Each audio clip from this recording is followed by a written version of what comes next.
উম্মাতের উপরে এক কালো মেঘের ছায়া, মুসলিম উম্মাহ সকলেই মিলে মেঘের মাঝে আবদ্ধ হয়ে গেছে। এই এমন পরিস্থিতিতে নিজের ইমানকে ধরে রাখা খুবই কঠিন। এমন পরিস্থিতিতে আল্লাহ তাআলার মসজিদে পবিত্র জুমার নামাজ পড়ার জন্য আল্লাহ তাআলা আমাদের সকলকে আগে মসজিদে আসার এবং বসার তৌফিক দান করেছেন। এই জন্য সকলেই জোরে সোরে আওয়াজ দিয়ে কণ্ঠের সাথে কণ্ঠ মিলিয়ে এক বাক্যে এক উচ্চারণে মহাব্বতে শ্রদ্ধার সাথে বিনয় এবং চিত্তে এক কণ্ঠে এক বাক্যে সকলেই জিহ্বা দিয়ে বলি আলহামদুলিল্লাহ। সম্মানিত মুসলিম কারাম, আমি আপনাদের সামনে পবিত্র কোরআনুল কারীম সূরা আলে ইমরানের ৯৬ নম্বর আয়াত থেকে ৯৭ আয়াত পর্যন্ত তেলাওয়াত করেছি।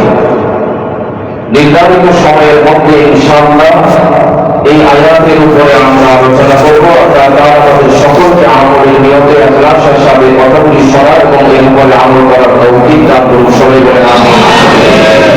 খানে কাবা বাইতুল্লাহ আমাদের কিবলা, ঠিক না? ঠিক।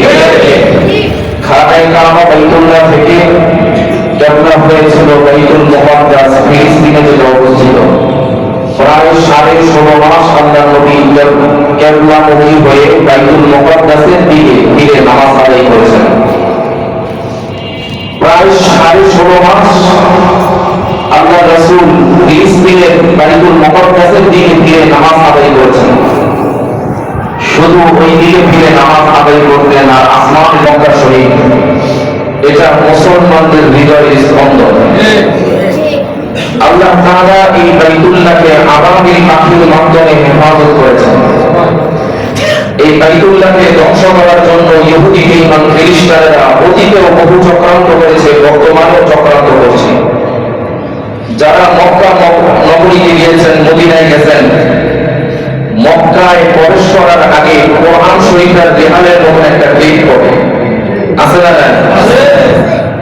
কোরআন শরীফের রেহালের মতন কোরআন শরীফের আকৃতিতে একটা গেট পড়ে। ওই গেটের নামটা জানি হিল গেট পড়ে। ওই গেটের নিচ দিয়ে মক্কা নগরীতে প্রবেশ করতে হয়।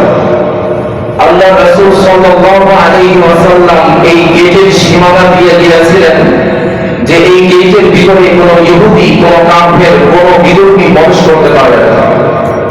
খানায়ে কাবা বাইতুল্লাহ পবিত্র স্থান, পবিত্র মাটি, এই গেটের ভিতরে কোনো ইহুদি প্রবেশ করতে পারবে না। আপনারা যারা গেছেন তারা তো জানেন, যারা জান নাই তারাও জানেন, মক্কা নগরীর আশেপাশে যে মার্কেটগুলি আছে বেশিরভাগ হিন্দুরা দোকানদারি করে, বেশিরভাগ হিন্দুস্তানের মানুষেরা দোকানদারি করে। মক্কা নগরীর আশেপাশে শুধু সৌদি আরবের লোক নয়, আমেরিকা থেকে ধরে বিভিন্ন রাষ্ট্রের মানুষগুলি ওই এরিয়ার মধ্যে দোকানদারি করে। আল্লাহ রাসূল বলে দিয়েছেন কি আপনারা সরকার করতেছি কি?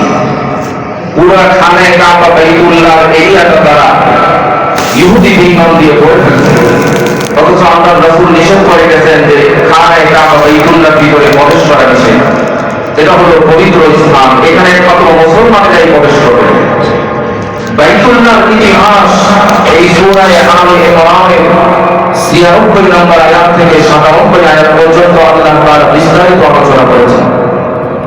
আল্লাহ তাআলা বলেন, ইন্না আউওয়ালা বাইতুন উদিআ লিন-নাস, মানুষদের জন্য সর্বপ্রথম ঘর হচ্ছে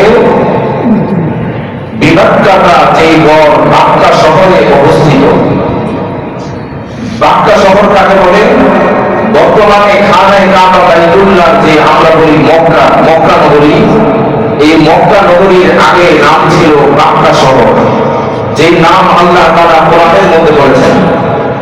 আল্লাহ তাআলা স্বয়ং নিজে এই মক্কার নাম দিয়েছিলেন মক্কা শহর।